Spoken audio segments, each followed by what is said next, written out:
Great advertising can't fix a broken marketing funnel. Who's this episode for? Ideally, we're talking about fixing a pre-existing system. Mm-hmm. So you may say that this is probably not ideal for a startup or an entrepreneur who's just, getting his engine running. But actually, it would, because this would help them set up something that's bound to not fail.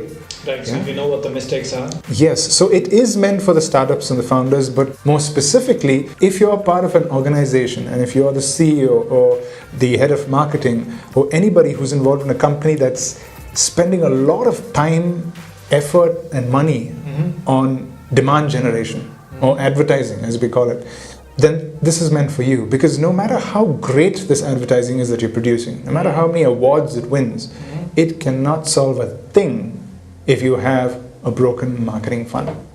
So in this episode, we're going to be talking about 4 constructs that you can use to amend this scene and to fix your marketing funnel over time. So stick around.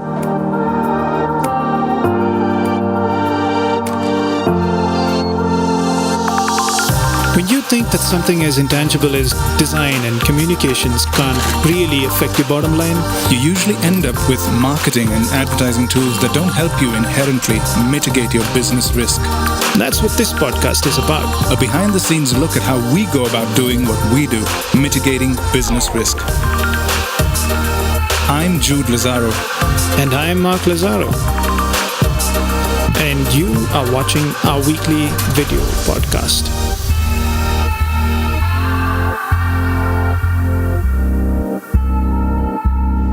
So this would be the 3rd episode where we're talking about the marketing funnel in this detail, And I really like the term marketing funnel because it's so all-encompassing. The only analogy I could think of was the digestive system. Right. It's 2 words that describes an extremely complex system in the human body, but it sums up that entire journey. And that's sort of what visually descriptive to call something a funnel. But if I were to be allowed to take this analogy a little further, I would possibly cross a funnel with, say, a pasta strainer or a vegetable strainer and make that funnel perforated, because that's actually what a marketing funnel is. It has perforations, because not all the humans who enter in the top land up coming out from the bottom. A lot of them drop away throughout the entire process. A healthy marketing funnel is perforated to a certain extent. For the right reason. Exactly. If you don't have a perforated system, you're going to clog it at some point in time with the wrong kind of humans. Or you're getting premature exits from your funnel with people who are actually aligned to be potential customers. So, like I mentioned, we have 4 constructs, and the first one that I'd like to start off with deals with the realm of virtues and principles. And when it comes to virtues, I'm talking about honesty and authenticity. Now, I don't want to spend too much time on the word honesty because we're all adults here and I don't want this to be a moral science class. But there is absolutely no room in a marketing funnel for deception. Anything that resembles, looks like, or sounds like it's being deceptive is going to just scuttle your ship. Another aspect within honesty is ambiguity. If you're being ambiguous and it's extremely obvious, that's a bad thing. You'd rather stray away from the entire subject if it's something that you feel is lacking. But don't be ambiguous, and please do not be dishonest about your product, about your company, about your service. No, and what I like about these virtues are that they are universally acceptable. I don't think there's a culture out there that would associate with dishonesty. In college, I think a bunch of classes would have been dedicated to ethics, and everyone switched off because of like, oh man, you're trying to talk ethics to me. And the point here is it's an important conversation, but honestly speaking, here I don't think you've written these show notes with the implication that someone's being unethical. You're saying, no, you don't know you're being Are you ambiguous. coming across unethical? You're coming across as deceptive. Does it feel like that Absolutely. when perceived from the outside? Because that tiny emotion, which seems extremely small, can affect an entire sale, can affect an entire customer experience. It's, communication 101. You may be using certain words, but what is it communicating? The words may be technically correct, but the manner in which you're communicating it, body language, can affect the actual communication. So yes, you don't intend to be dishonest, but you could be coming across as somebody who's not worth trusting. Which brings me to the second virtue, authenticity. Does your marketing funnel truly represent your company? Or have you just banged together something without much thought? Authenticity refers to you being genuine, refers to something being real. Have you put in that thought to convey the real scenario that exists within your company and convey it in your marketing funnel? I think you're talking about more than just communication. Oh, absolutely. You're talking about the way someone talks, you're talking about the person, you're talking about how he looks, what he's dressed like. Correct. I mean, you're going pretty deep with this. Across the board, it could be anything. It could be, like you mentioned, your process itself could be something that's banged together. Yeah. It could be the material that you present to somebody, and it could obviously be the people who they end up meeting. A lack of authenticity can present itself in two ways, in two broad ways. One is it comes across as a noticeable lack of care. So you're putting a customer or a prospect through a process to convince them that you care. But if you are showing them stuff and if you're giving them an experience that is obviously lacking with care, you've immediately created a disconnect. Say you have a brochure and it was one of the things in your to-do list, marketing requirement, I need a brochure. And you get this brochure designed and you don't put enough care into it. You end up with a brochure designed by a designer, looks very nice, all the graphic rules are correct, but it's filled with stock photography. How many of those have you seen? Yeah. Okay. So that's an aspect, a touch point in the marketing funnel, which is a display of the lack of care. The second way that a lack of authenticity can present itself is in the form of inconsistency. And it's kind of obvious why, because you have borrowed from random sources and put together this marketing funnel because you did not take the time off, you did not put enough care behind creating it. So there are aspects that do not sit well next to each other and are pretty jarring.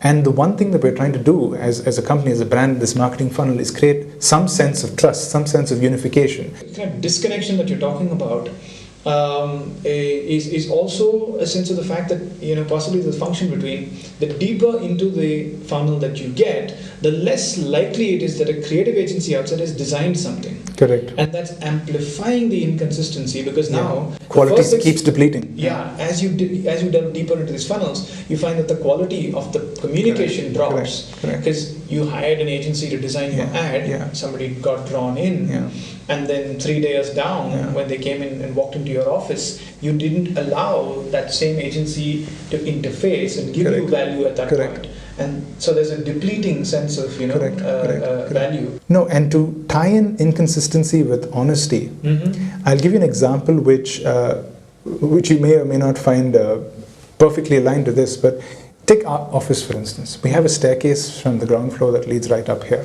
to the conference room. How many of our clients have used that staircase to reach here? Everyone. And have they had an issue with it? I don't know, have they? There's no railing on one half of it. But they've all come up happily and had their meetings and gone multiple times, right? Yeah. Now what if I added one variable? What if I added an escalator that brought them from the ground floor to up here? Okay. What would that do for customer experience? There'll be more people willing to take it? Okay, would they be happier to take an escalator? I guess. Yeah.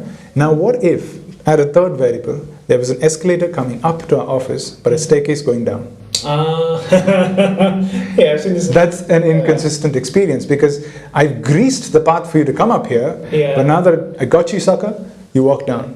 See, so that's the element of dishonesty that I find in the intention. If you didn't have the budget to put an escalator, nobody had an issue with the staircase. But the minute you tried to act like you're tricking me into this entire thing, but now walk down, So even if the intention to put the escalator in was good, and you only had enough money to put it running one way, you're saying think that through. Yeah, because you just created an inconsistency. You opened up a Pandora's box that didn't exist before with the staircase. So maybe in closing on point number one, consistency and authenticity, it's easy to get carried away with the fact that they mean nothing if you don't have practical examples. And they could get very subjective if you speak about them, but it's really, really worth dwelling on the fact that what you want is to consider them with a certain weight.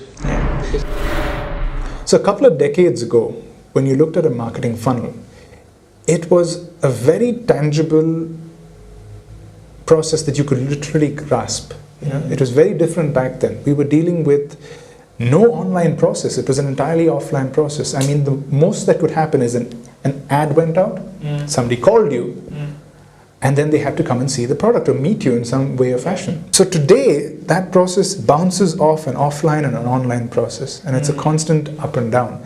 And that's quite a pain.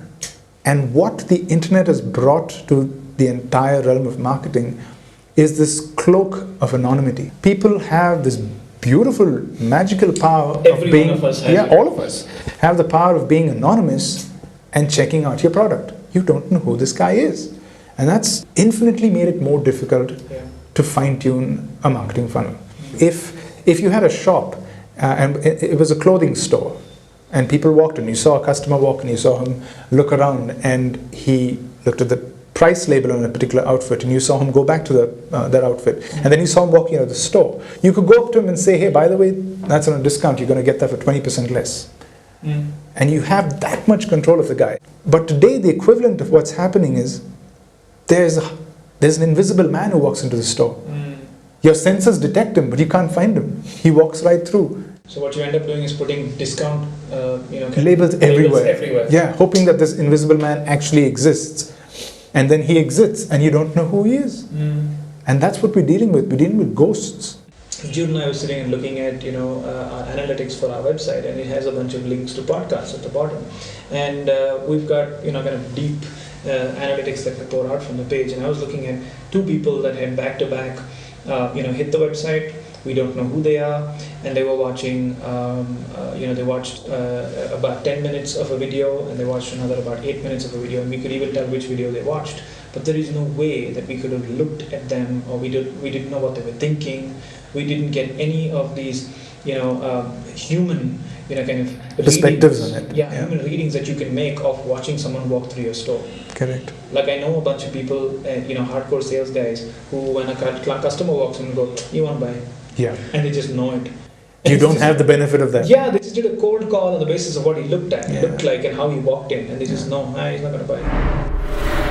And that's a great segue to the next point, which is build trust to counter anonymity. And I don't want this topic to just become a web topic, but we can't not talk about the elephant in the room, which is the internet. It is a big problem when it comes to this entire process. Like it or not, your website in today's world is the central repository of most of your information. Gone are the days when a brochure was the form of that. The website is your most encyclopedic, repository of information on your company. So you can't hide from that. And it should be. It should be. It should be at least. Yeah. And you can't hide from that because people can and want to learn about you on their own time, and they want to do that with the cloak of anonymity on. And another problem with the internet is the fact that it's such a non-linear medium. You can approach a website from any angle. You intend for somebody to see this first, but they may just land up on another page. And that's something I'm struggling with, because you're trying to tell a succinct, short story to convince this person who's anonymous, who hasn't even shared his details with you, and you want him to be convinced to take his mask, his masquerade mask off and say, hey, this is me. I remember when we were doing the show notes for this, we spoke about this being the digital equivalent of an elevator pitch. You're lucky if you have 2 minutes of session time. You literally have this individual for 2 minutes, and you've got to convince him of everything and end that elevator ride with him being interested or walking out and caring two hoots about you and not telling you who he is. And the issue that we see in most marketing funnels is the fact that people during that elevator ride literally get in, door closes, and they're like, hey, what's your name? What's your information? Give me your contact information. Give me your card. I want to talk to you. What's your name? Give me your information. Give me a call. And at the end of it, doors close and your session's over. Okay, beat the crap out of you in that elevator. Yeah. Instead of taking that precious time to convince the guy, you end up literally hounding him for information. And that's pretty bad. So what you need in this stage of a marketing funnel to break this cloak of anonymity is focus on being honest, focus on your product, and try your best in this non-linear space to create and mitigate as much of that non-linearity and create as linear as possible a storyline that you can drag him through so that you can have a succinct conversation. So that kind of brings me to one more aspect within this point, which is something that I see in a lot of websites, and that is, I get it, you need to be measuring stuff, you need to have your KPIs in place, you need to have your analytics running, you need to have your SEO running, That all comes with the territory of this particular ecosystem. But that kind of stuff is sort of like underwear, very necessary, but you got to keep it hidden. And that kind of stuff sort of... Thanks, Avishka. Hey, thanks, Avishka. I got to laugh. The one girl in the room. Yeah, I laughed at the underwear joke. No, but seriously, that kind of stuff is extremely necessary but should be hidden. And I see a break in linear conversation because of this. You end up on a site and it's filled with so much content because they're trying to drive SEO and get as many keywords in there. And it's confusion. This person is just willing to spend a couple of minutes. You can't afford to confuse the crap out of him. At various points, it's the philosophy of what we're doing here. It's difficult to do this. It is. I am absolutely not trying to state that this stuff should not be measured. You should. It should be done elegantly. It should not be thrown in someone's face. If you're measuring stuff, please do. That's a great thing to do. But don't bias the entire conversation and cloud it with a bunch of statistics that you're very happy about, but is affecting your customer's journey through that entire pipeline. I like the underwear analogy. It's awesome. You're not a superhero. Yeah, so to just... you're not a superhero. So to just end that point, you've got to be able to convince this person in a short amount of time in this virtual elevator ride for him to take his mask off and share his status with you eventually. Spend more time with you, get convinced, and drop that cloak of anonymity. That's what we're trying to conquer in this new age marketing funnel. Just to go one step beyond that, like you were saying, it's easy to get biased to a web-only conversation here. When that cloak of anonymity is removed most of the time, the reason that he's removing it is because he wants to interact with a person on the other end. Correct. And it's so important for the authenticity and the consistency to continue. Yes. Because you like your salespeople and your CRM people to be in sync with the pipeline and all of the assets that you've built onto it. Yeah. Like you were saying, if the handoff, or the decloaking happened on a web page, and the next step in the journey of that particular customer was a phone call from someone. Correct. He's going to have to be keyed into what the website was saying, what it did, how it handled, in what manner, and then where he can pick up and walk forward. I see a lot of companies having a disconnect there because there was one team developing this step and then collecting data and moving it off to another team that was developing the second step, and they don't fit together. It's the passing of the baton in a relay. That has to be done beautifully. If you don't do that with consistency, with great timing, you're going to screw it up. Oh, great plug, dude. Yves Morio, you should know who this man is. I'll put a link to a podcast, not a podcast, it's a TED Talk, right? It's a TED Talk. This is Yves Morio talking about, it matters not how many great runners or how many fast runners you put in a relay team. It matters how they pass the baton from one to the other. That's what creates that connectivity. I think it's a great subject. Now, which brings me to the third point that we're talking about today, and that is value your conversions over your leads. Now, how many times do we see the exact opposite? Everything is lead centric. It's great to have KPIs on leads. I'm not saying don't. Measure them, know about them, but give your conversions even more attention. Give them more love, because you've gone through the process of finding these few people, and then you start neglecting them. And I'm reminded of a time, I don't want to bring up names here, but there was a company we worked with who had a very analytical bend, and they measured everything. I remember being at a meeting where numbers were being thrown out, and there was one set of numbers that were thrown out and didn't get a reaction. It was kind of left, everyone moved on. And that was, what are the cancellations like? 30%. Okay, and they moved on. And I'm like, whoa, you have a cancellation rate of 30%? What happened? What happened? Why are you bothered about your leads when you have people exiting at the other end? So those are things you need to be careful about. And like you mentioned earlier, a lot of people put in the effort and time, like we mentioned, great advertising. In that initial interaction point, you're willing to be very professional and extremely creative, but that professionalism does not filter right through the funnel, and you end up losing people at the end of it. I think another ample point to bring up here is that companies need to get comfortable to share their failures. A bunch of cancellations are failures, and somehow it seems to be taboo. To share this with a creative team or a creative company that's across the table with you. This is precisely what you should be sharing, because we can tweak, parts of what we are doing with you, and or we could suggest something that you could tweak within your organization to fix those problems. So coming back to what you said in point one, these are the non-planned holes in the funnel. Yeah. Or rather, these are the non-planned. They're gaping holes, I would call them. Yeah.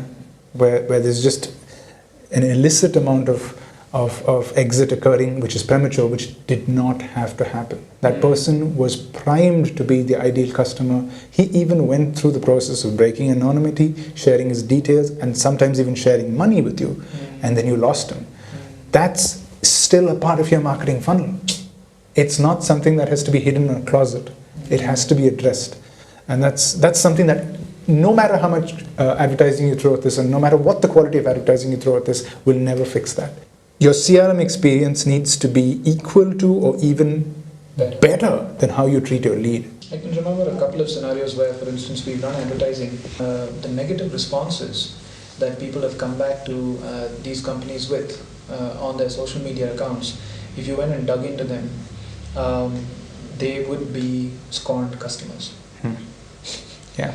So they're coming back to plague you, even though you're putting out great advertising. Yeah. In fact, they're using that as an opportunity. Or they're using that as an opportunity to beat the crap out of you in a public domain. Absolutely. Yeah, so that's a great segue to the last point, which is don't ignore the human component. It may seem like we spend a lot of time talking about the digital aspect of today's marketing funnel, but you can't hide from the fact that at some point in time, your prospective customer will meet a human being who's been hired by you. Not just at some point in time, you better have a plan. We have, first-hand experiences of times when we had a great product, you've had great articulation of the product, but you've had the wrong human being interface with your customer and created friction, created negative vibes, and people have just walked away at that point in time. And something as simple as the security guy. You may have sorted out everything in your office and you have the best guys to talk to your customers, and that security guy can snub your customer at the entrance, and you're probably not aware of it. But that could just taint that entire experience and all the money that you laced into creating this entire funnel. So yes, you cannot avoid the difficult subject of managing your human assets. Sticking purely with the premise of this topic, which is great advertising can't fix a broken marketing funnel. Great advertising should be built with a great marketing funnel. Absolutely. Or with the context of that funnel. And they've got to be seamless. Yeah. They've got to be seamless. Whenever you take someone who's down the line performing what seems to be a pretty insignificant job, and you don't give them a sense of the whole picture, what you end up with is them not knowing why the hell they're doing this small little insignificant thing. If you can contextualize it, it makes things better. What I've noticed with all of the companies that we work with is at various points you'd see that these divisions that we create within the marketing funnel, like this is CRM and this is sales and this is pre-sales and this is closure, this is the closure team. All of them start to compete with each other instead of working as a team. Working towards one thing. Yeah. Right? That kind of brings me to one thing which, if you can implement, will be great. You can't hide from the fact that a large organization requires multiple departments and that multiple people are required to make something go around.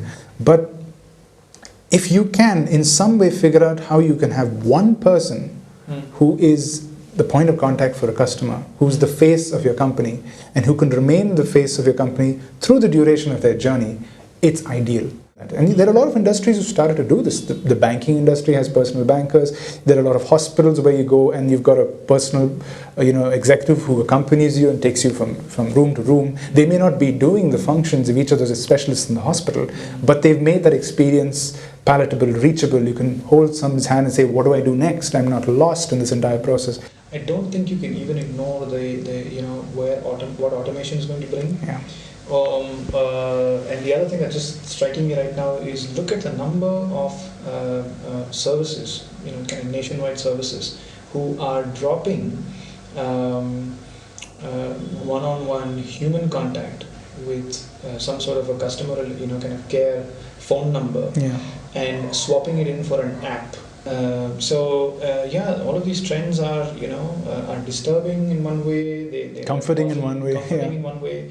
But I agree with you. The human component is so important in human to human interactions, and it will never go away. it's so difficult to get many people to think the same way. Correct. It is a difficult topic, and which is why we hope these 4 constructs can in some way help you over time. You can't expect to solve a problem like this overnight. You've got to evolve this marketing funnel and fix issues as you see them over a period of time. But great advertising can and should spill straight into your marketing funnel and be a similar experience which you're not jarred by, and you're not shocked into the fact that you're thrown from hot water into cold water. You go through it and you come out at the end of it without losing your qualitative leads. Filter out the people who don't matter or were not meant for this entire journey, and filter the people who matter and treat them with great respect and give them all the attention they need. Yeah. As much as a CMO or somebody who's designing this experience is going to want to create a single funnel, right, that everyone can pass through, it is not the truth. It's not that simple. Going to work out. Yeah. You have to have detection systems to be able to split your customer base.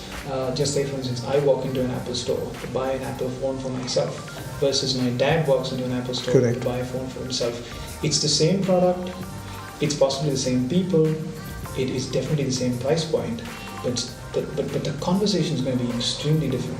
I'm going to walk in there, just me personally, completely convinced that I need to pick up this device. I know everything there is to know about it, and I'm not expecting A push. My dad's probably though going to ask you a few questions that you are going to have to answer. It's the human component that can detect that it needs to have that conversation with my dad Yes. versus not have it with me. Yes. Correct. So the awareness of the fact that this is not a marketing funnel, but these are different marketing Constantly, funnels yeah. for different types of leads and different types of people. Yeah, so that sort of brings us to the end of the 4 points that we wanted to talk about today. First one is honesty and authenticity. The second point was building trust to counter anonymity. The third was value your conversions over your leads. And the fourth, do not ignore the human component. Nice. Yeah. Also, please comment. We're constantly going to be asking you to comment because we want to have conversations. If you have an alternative point of view, a question, a doubt. So you can catch us on YouTube, just below this video that you're watching, put a comment in there. You can get us on Facebook. You can also connect with us on Instagram. And if this video makes sense to you and you find yourself deep within a marketing team, then probably invite a couple of people that you know that can help transform your marketing funnel. Bring together people on your team that would benefit from watching this video with you. Yeah. All right. That's about it. That's all the time we have. Good night. Good day. Whatever time it is. He just gave away what time we should this at.